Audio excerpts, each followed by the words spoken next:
Amazeemu nnyo amaanyi Junior nti abantu bewaleese nga tebamanyi by'amateeka. I don't know gye wabajja wonna naye basiga ekifaananyi ekibi era basize ekifaananyi ekibi eri police force yonna.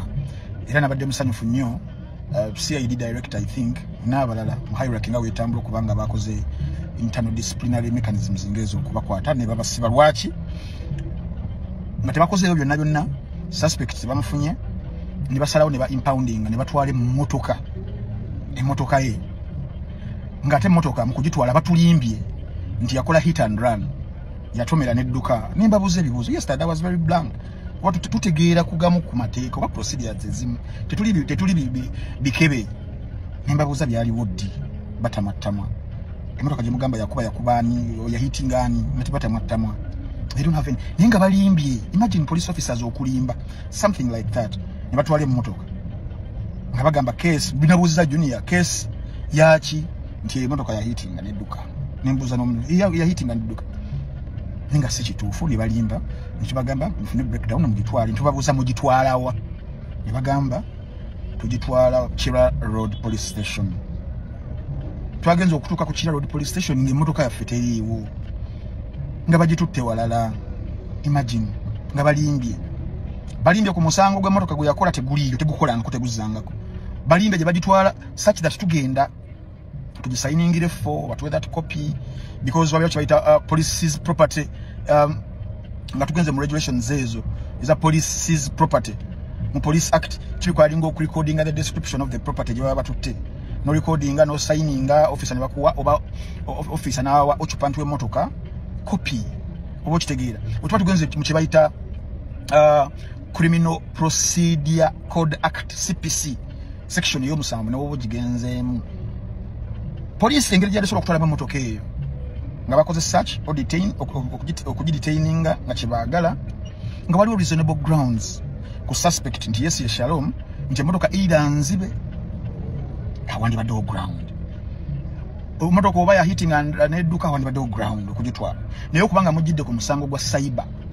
hate speech malicious information nemutwala mmotoka emmotoka etali exhibit si kizibiti musango wa computer misuse nze bali bantwala batwala simu kye kizibiti computer misuse kyogambe emmotoka Shalom gye yakozesa nga Decepticon oba Megatrons ezo tulaba okubanga ayogera no n'olwensonga eyo Uganda Police twagala tugoberera amateeka tugeyanza nnyo okubanga mutukuuma you keeping law and order. If we don't receive our car eyatwaliddwa mu bumenyi bw'amateeka then we are going to be forced okufiling a civil suit. Esasulire police esasulire batuwe emmotoka yaffe n'okusasulirwa emmotoka yabadde erina emirimu gyesobola okubeera nga ekola emirimu kati emirimu egyafudde awo ng'emmotoka eri eyo. So should we go that direction? We wouldn't want to, but we are going to be forced to. N'olwensonga eyo Uganda Police buli alaba message eno giforwarding etuke ku bakulu ensonga eyo bagikwasaganye bulungi emmotoka ekomezebwewo weyajjiddwa kuba yo tebiriimu terina musango tegulina wadde ekomezebwewo. If it is about oba computer misuse oba procedures zaazo tugimanyi banange tufollowing amateeka kyembadde nsaba mu kwagala omuntu okuseekinga justice yes olina right naye let procedures be followed so that to following nawe mkwagala okufuna justice ate tofuuka victim of the circumstance or a culprit, because if you try to extend it farthest you may find nga all those involved basobola okufuna obuzibu buge mazima, but we wouldn't want to go that direction. So tusaba abasaiba naffe mwetereze mukole ekintu kyemulina okubanga mukola bulungi nnyo tutambulire wamu in the future. Kwabire nze nga ekyankolebwako nti omusango lampa wabidde bampandiikidde ngenzeyo ndikodenze statement tugenze mu kooti paka we byaggwa. It was a good procedure.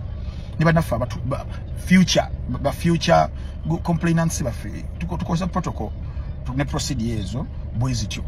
Kyembadde nsaba bannange siragidde siduumidde ensonga za Shalom zo zikyali mpanvu nnyo naye nga zijja kuggwa. I might not provide the specifics wano. Ebintu ebisinga bannaffe bannamateeka baffe bageza okubanga babikwasaganya mu ngeri ekinnamateeka saagala nnyo kwasanguza all the details. Ekibadde kindeese, it was about that rant of that action that was done by the so-called police officers who didn't know what to do. mu kaseera ako abalina okwechekinga. Bingi ebirala bye batukozeeko ebigambo threatening violence, ebigambo ebyayogedde bayinza okutukola singa twogera, singa tuteekayo video zaabwe, but that will be something ekijja okubeera okolebwako mu maaso eyo era mu mitendera emituufu.